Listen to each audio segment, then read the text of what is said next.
Hello and welcome to 21st Century. I'm Daljit Dhaliwal.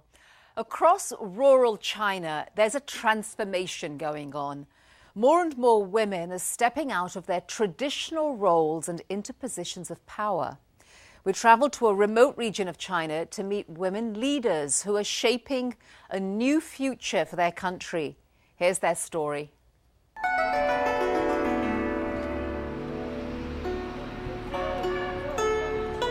It's a typical sight here in the Chinese countryside.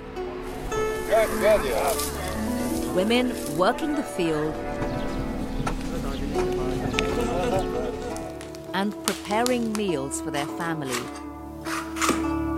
But it's rare to find 41-year-old Peng Wei-ling in her kitchen.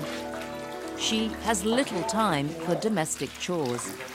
That's because Peng is busy in a very different kind of role, that of Communist Party secretary for her village. She was elected 4 years ago, the first time ever that a woman in her province attained such a leadership position.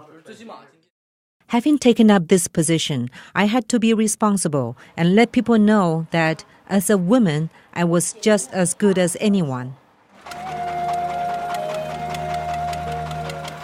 Peng's story is a success story.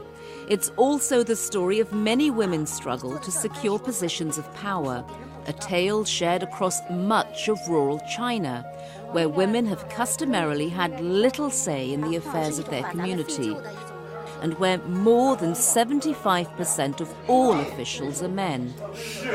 But all that's slowly changing as more women like Peng are gaining leadership positions and representing so many who depend on their voices to shape a new future for China. Peng's village of Qingxi lies close to the Russian border in northeast China. With only some 3 months of frost-free days a year to plant and harvest, life is especially difficult for the families she serves. Peng spends most of her time advocating for them, like helping farmer Ke Pei-ching gather evidence of damage for an insurance claim after his land was flooded.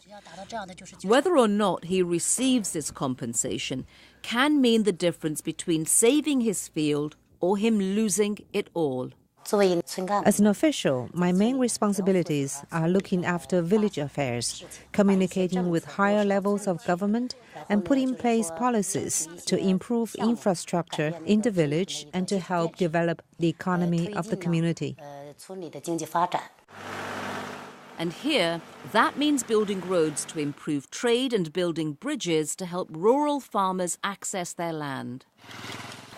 The river used to divide our village in half. People had to wade through the river to get to the fields. Vehicles had to drive through the water. But one of the most important responsibilities, Peng says, is handling disputes that often begin over issues of land ownership and boundaries. Land is the lifeblood of the countryside. To help keep the peace in her community, she's a constant presence at the province's Land Bureau. Today, the Land Bureau has come to confirm the boundaries between fields. Once this has been confirmed, the land will be managed properly. Jin Kafu is a village head who works closely with Peng. He says he's witnessed the power of women leaders. There was a 2-year dispute between 2 families in the village over field boundaries. The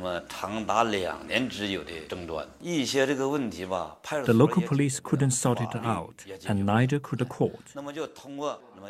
But the Secretary Peng and the village party committee harmoniously resolved the years of grievance. Efforts are underway across rural China to get more women involved in shaping policy and enacting change. A pilot project to do just that was launched in Peng's own village with the support of the United Nations Democracy Fund, UNDEF. Our project tried to increase the number of women leaders. Mikiko Sawanishi is UNDEF's deputy executive head. She says the first step is identifying potential female leaders in villages across the country and then training them to run as candidates. They're taught about the issues of politics and are given guidance on the electoral process. Finally, she says, women are taught vital leadership, management and decision-making skills. But UNDEF and many others believe that part of shaping the women leaders of tomorrow also means helping women gain economic independence today. And so leaders like Peng are helping set up new industries in which women can play an active role. Industries like producing honey and harvesting mushrooms. We saw the market potential and wanted to do this large scale. We negotiated with the local government and raised money in poverty relief aid. But while promising, Swahanishi says that getting women on board is not enough. Men's attitudes must also change. Project also educate or change the men's perception so that also men can support and help the women to raise their voice, where women can really voice their rights. Men and women should be equal and independent. If their status in the family is not raised and they are not given equality, then that's discrimination. But while the women remain hopeful that change will come, juggling the demands of their roles in government with the needs of their families and their farms in many cases has not been easy for so many women leaders here. I used to be the main force at home in farm work. Since becoming party secretary, I don't have time to work in the fields anymore. My husband showed us the whole responsibility. I feel very guilty about this. I'm really sorry about it, but there's nothing I can do. But in what Peng hopes is a sign of new times in rural China, neither she nor her husband and son would have it any other way. At first, the man in the village said, I was like a woman.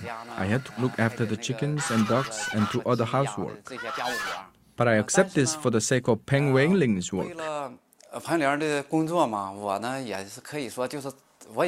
I just hope she can do a good job, and that's enough for me. It's also enough for her son, whose pride in her position gives her hope for the next generation of women leaders.